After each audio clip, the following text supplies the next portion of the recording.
Healers tend to be portrayed as sideline characters in the theater of WoW raiding. Thankless and underappreciated, many new World of Warcraft players tend to be wary of rolling a healing class for their first character. This is often especially true in vanilla World of Warcraft, where, for all intensive purposes, healing classes only have one viable PvE spec, which is Restoration or Holy. Due to class balance and itemization, Druids, Paladins, Priests, and Shamans will find their greatest effectiveness in their healer role. Because of the seemingly simple task of keeping the raid members' health bars full, some would suggest that healing is monotonous at best, or even downright boring. In this video, I hope to convince you that this is not true, and give you the information you need to pick the most interesting class for your vanilla experience. I want to start off with some of the basics of WoW healing, and then get into the specifics of vanilla WoW, and healing class pros and cons. In vanilla WoW, raids are composed of either 20 or 40 people for endgame content. In a typical 20-man raid like Zul'Gurub or Runes of Ahn'Qiraj, you would expect to have about 5 or 6 dedicated healers, generally containing at least one of each available healing class. That would be one Druid, one Priest, one Paladin, or Shaman if you're Horde. In a 40-man raid such as Molten Core or Blackwing Lair, a typical distribution will contain a corresponding 10 to 12 healers, with all available healing classes represented as well. The primary job of the healer is to keep the entire raid alive. This responsibility is further broken down into specific tasks that vary depending on the raid, boss, or trash pack. Generally, during a raid, healing assignments will be made to give each healer a responsibility. With a specific responsibility, you will want to try your best to fulfill it completely. A single bad healer is much more likely to cause a wipe on a boss attempt than a single bad DPS. The most common healing assignments that you are likely to receive would either be tank healing or raid healing. Many encounters require more than one tank.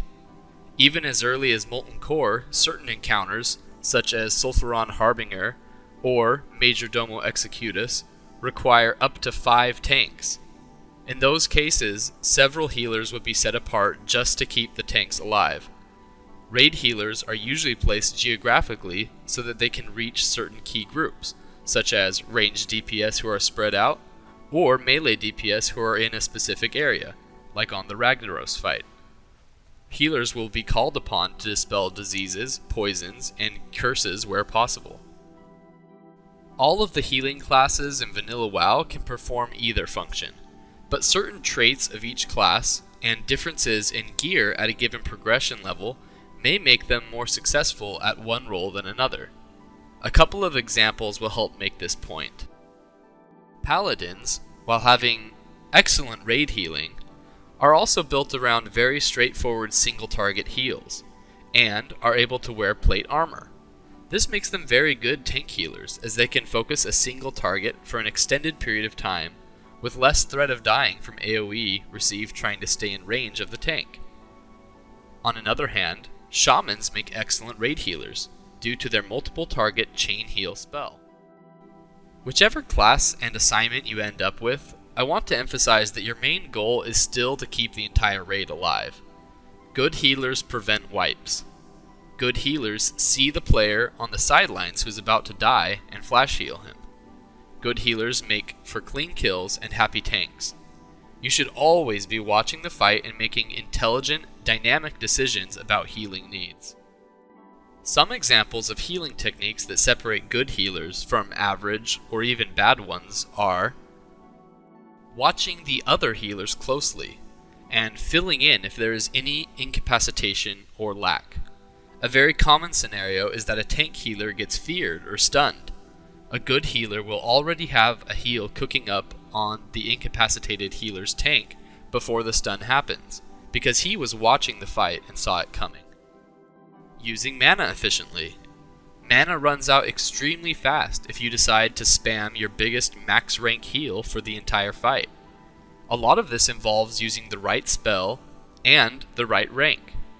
Vanilla WoW relies heavily on downranking spells to allow you to leverage the effects of bonus healing. Good healers top the healing charts while still staying low on the overheal charts. Overheal is the amount of healing that went to waste because your target was already topped off.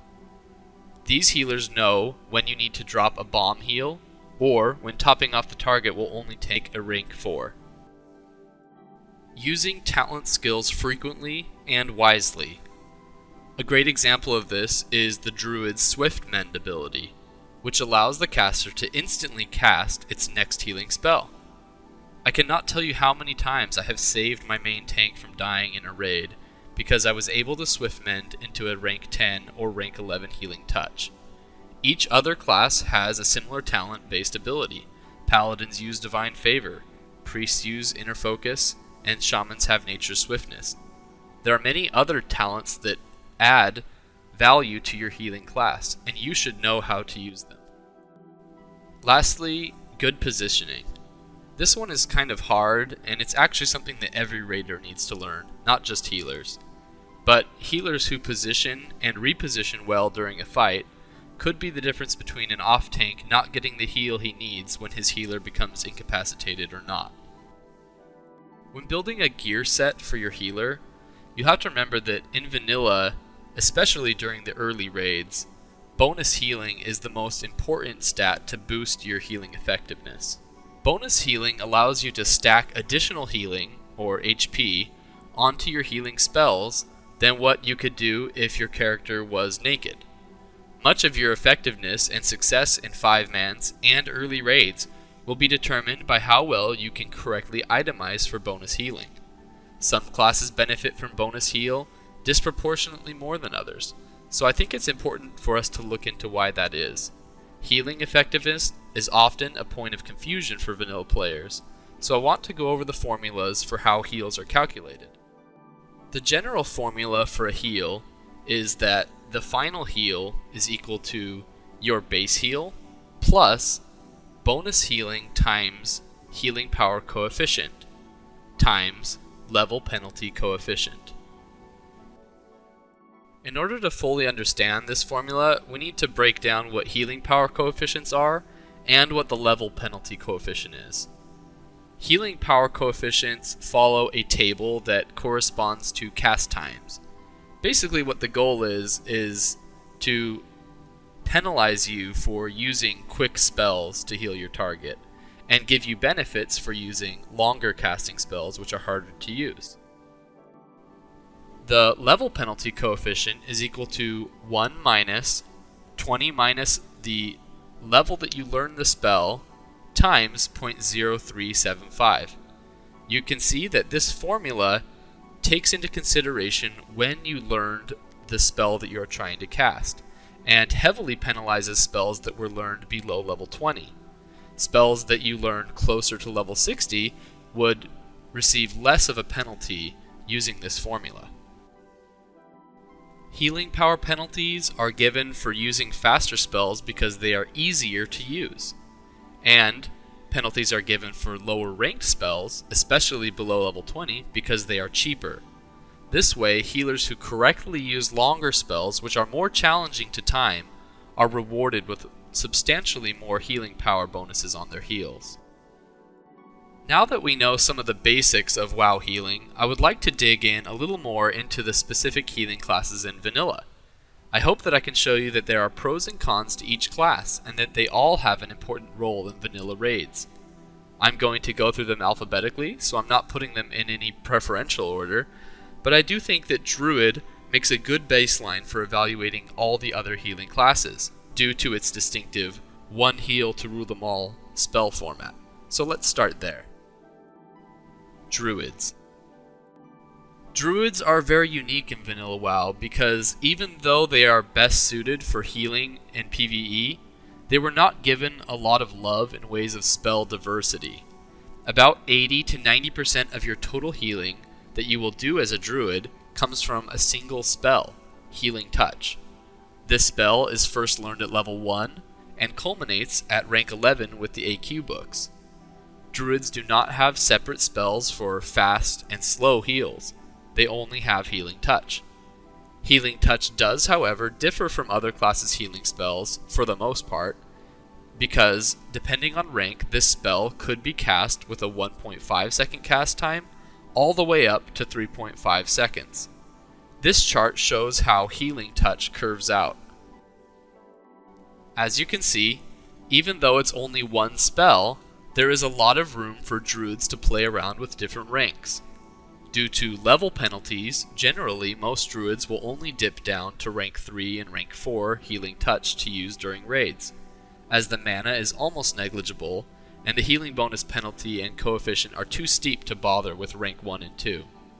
When I played Druid, I used rank 11, rank 10, rank 8, rank 5, rank 4, and rank 3 on my key bindings. Much of my effectiveness as a Druid healer depended on which rank I chose to use for a given heal. Too big of a heal, and I was risking overhealing. Too small, and I risked the target dying. Not starting my long 3.5 second cast at the wrong time, and I would risk other healers beating me to the punch. Druids also have a powerful heal over time with Rejuvenation, but it is important to note that the equivalent heal over time Renew from a priest will always heal more than you can. For raid healing, it is fine to throw out rejuves, but if it is used on a tank, remember that the priest heal over time cannot be cast until your heal over time wears off, or it is cancelled by the tank. The Druid Mark of the Wild and Gift of the Wild is a must-have in every raid, so it is very common to bring at least 2 or 3 Druids to every 40-man. You also have a mana battery called Innervate, which can be used to restore massive amounts of mana in battle on any target, and a battle res that can sometimes be the difference between wiping and downing a new boss. The main benefit of the Druid healer is that they have the highest single target heal potential of any vanilla healer, because rank 10 and 11 Healing Touch suffer the least level penalty of any heal. If you combine that with the fact that they have the longest casting time for any spell amongst any healing class, that gives them the largest healing coefficient. Because of this, bonus healing is extremely effective on Druids, and with critical heals you can sometimes fill a tank's entire health bar with a single heal. This is both the biggest strength as well as the biggest weakness of Druid healers. The 3.5 second cast time makes them vulnerable during tank healing because it is difficult to deal with bursts, and it makes it frustrating to raid heal, as many times other classes will beat you to a given player and leave you holding a bag of overheal. If you can correctly manage these two disadvantages, I can say that I personally found Druid to be extremely satisfying to play, with plenty of raid and loot opportunities. Okay, I'm going to show you how downranking is used by setting up a full set of clique macros for my Druid here. If you'll remember, the Druid is a great example of why downranking is important. Let me go ahead and show you how clique is used. Clique allows you to set up macros for casting spells. If I hold down Shift and click on my rank 11 Healing Touch, you can see that it's bound to a macro. So I'll set up a typical healing setup that I would use during vanilla. Rank 11, rank 10, rank 8, rank 5, rank 4, rank 3, Rejuvenation, Remove Curse, and Abolish Poison. As you can see, I have 3 of them set up on Shift, 3 of them set up on Control, and 3 of them set up on Alt. Now, the reason this is useful is because without having to use my numbered spell keys, I can instead simply hover my mouse over my target, hold down Shift or Control or Alt, and use my mouse to decide which spell to use. So I'll show you the effectiveness of downranking as I go through each of these spells that I just found. This starting from the top. This is rank 11.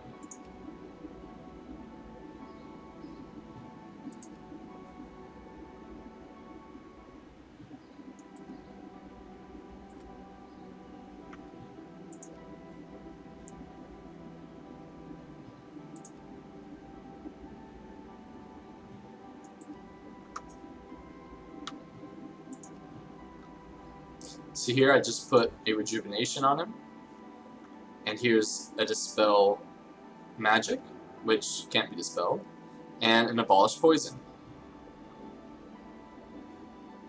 That should give you an idea of why it's important to downrank, as well as how useful Cleat can be in raiding. Paladins. As healers, Paladins rely on simple, direct target heals to provide very sustainable, rapid healing. The Paladin is given essentially two tools for healing, one fast heal and one short heal. The fast heal is called Flash of Light and has a casting time of 1.5 seconds at all ranks. The slow heal is called Holy Light and has a 2.5 second casting time at all ranks. Since these two spells are the bread and butter of Paladins, I will go through each of them in detail. Flash of Light is the most unique thing about playing a Paladin. The highest rank Flash of Light spell is learned at level 58, which means that it suffers from virtually minimal level penalty, while still being incredibly mana efficient, only 140 mana at max rank. With a 1.5 second cast time, it does suffer a significant bonus power coefficient penalty, but because of the cast time and mana cost, it can still be an extremely efficient healing tool with respect to total throughput and speed of multi-target healing.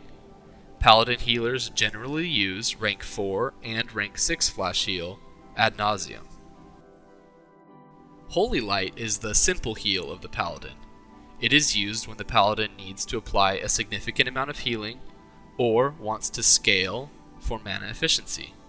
This becomes the predominant spell that he uses during tank healing, and also the main spell used to bring people back from steep HP deficits. Paladin healers generally use rank 6 and rank 9 Holy Light during raiding. To demonstrate the throughput of a Paladin's Flash of Light, let's compare it against the Priest's Flash Heal spell in a situation where both casters have plus 400 bonus heal. Let's look at Flash of Light rank 6, which is learned at level 58. This spell costs 140 mana, has a maximum base heal of 384. To calculate the total max heal, we use the formula above, plugging in 400 for the bonus heal, 0.4296 for the bonus healing coefficient, and 58 for the spell level in our spell level coefficient.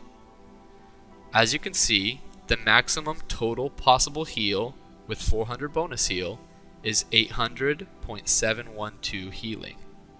That gives us a healing efficiency of 5.72 HP per mana. Now, let's repeat this exercise looking at the max rank Flash Heal spell from Priest. This spell is learned at level 56.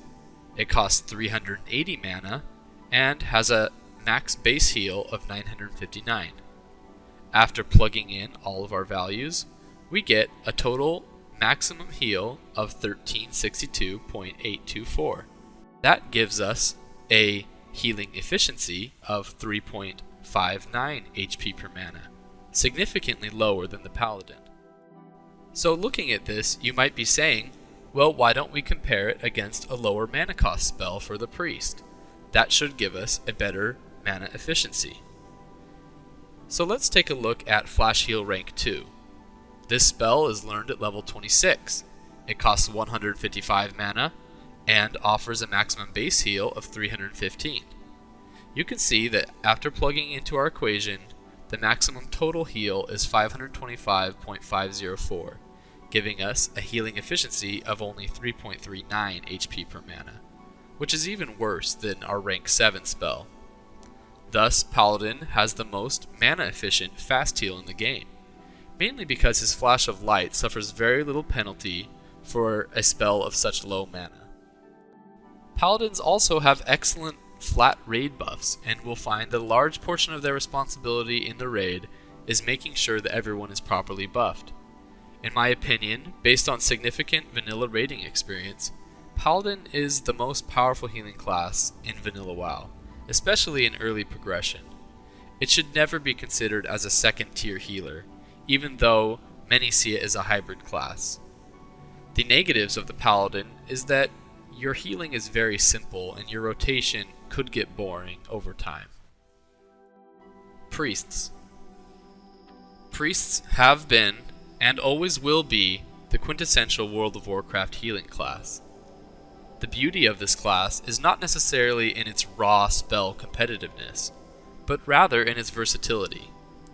Priest is the only class in Vanilla WoW that has a full selection of single target heal timings, with lesser heal, heal, flash heal, and greater heal. This gives them a lot of freedom in mapping out different time, mana, heal combinations. They also have the strongest heal over time, a non-self bubble, and multiple AoE heals. In order to compete in survivability with non-cloth healing classes, priests also have Inner Fire to give them an armor boost. In Vanilla, priests receive some special class and race benefits which are unavailable to others. The most notable of these would have to be the spell Fear Ward, which is only learnable by dwarf priests. This ability gives dwarves an enormous advantage in PvE. Another notable feature of Vanilla priests is that they have a class-specific staff, readily available in Molten Core. Benediction is an excellent weapon at the Tier 1 gear level, and due to the priest quest chain required, you do not face loot competition from non-priests, making it very obtainable with regular raiding. Priests are an extremely valuable asset to any raiding guild, and generally find it is very easy to get into active groups. Your success as a priest, much like a druid, will predominantly come from how well you manage your spell selection to avoid overheals and maximize true heals on target. Because priests have the added ability to use instant cast bubbles, they can often prevent the deaths of many raid members that otherwise would have been unreachable by traditional heals. Holy Spect priests also get a significant bonus from stacking Spirit, as the spiritual healing talent gives 10% healing power bonus from your spirit level. The negatives of playing priest would probably be that it will be hard for you to top the healing charts. You will generally be somewhere in the middle of healing charts depending on your gear. In the end, I would say that if you enjoy being able to cover all possible healing scenarios, you like getting gear quickly, and you enjoy playing a more dynamic spell rotation, priest would be a great fit for you. Shamans. When most people think of the Shaman class, the first thing that comes to their mind is usually raid healer. The reason Shamans excel so much at raid healing is because they have the best multi-target heal available in Vanilla World of Warcraft. Chain heal is both effective and efficient for keeping the raid topped off. Between their massive raid healing potential, the enormous benefits of Wind Fury, Tremor, and Mana Spring or Tide totems, Shamans present a very different dynamic to Horde guilds than what Alliance experiences with Paladins. Shamans get a much more exciting spell rotation than Paladins, whether it be refreshing totems, using chain heal for raid heals, or choosing the right rank of lesser healing wave or healing wave. There are a lot of options for healing. I like to think of the Shaman's playstyle as a Paladin with more options, because they can use a short time heal or a long time heal, but they also get to use multi-target healing. And they have totems, which add a very interesting dynamic to the game. The penalty that they pay for this versatility is a weaker mana efficiency than Paladins. Shamans also have an Ankh, which can be used in several raiding scenarios. One of those would be rezzing the entire raid after a wipe, or rezzing yourself after an accidental death during a boss fight. Most Shamans end up using various ranks of chain heal, maybe 1, 2, and 3, lesser healing wave, 4 and 6, and healing wave, 1, 4, 5, 7, and your max, as part of their rotation. The rank 1 healing wave is useful for maintaining healing wave procs on your target, especially while tank healing. Like all of the other healing classes, your skill as a healer will often be determined by how well you can pick the right healing spell for the task. Shamans are also absolutely critical to the success of horde raiding guilds. Because they cannot rely on a few paladins to buff the entire raid, they often need as many shamans as they can get to keep totems in each critical raid group. The negative side to shamans is that they are relatively mana inefficient and require totem positioning for full effect. If players go out of range of your totems, they get no benefit. Overall, I think Shaman is probably one of the funnest vanilla healing classes to play, because you have lots of options, but also high value heals. Hopefully by this point you can see that every healing class plays an important role in the raid dynamics of vanilla World of Warcraft. Compared to many other aspects of the game, healing is actually fairly balanced for the most part.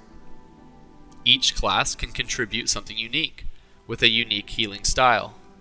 Personally, I have seen that the most effective healers in raw true heal are actually Paladins.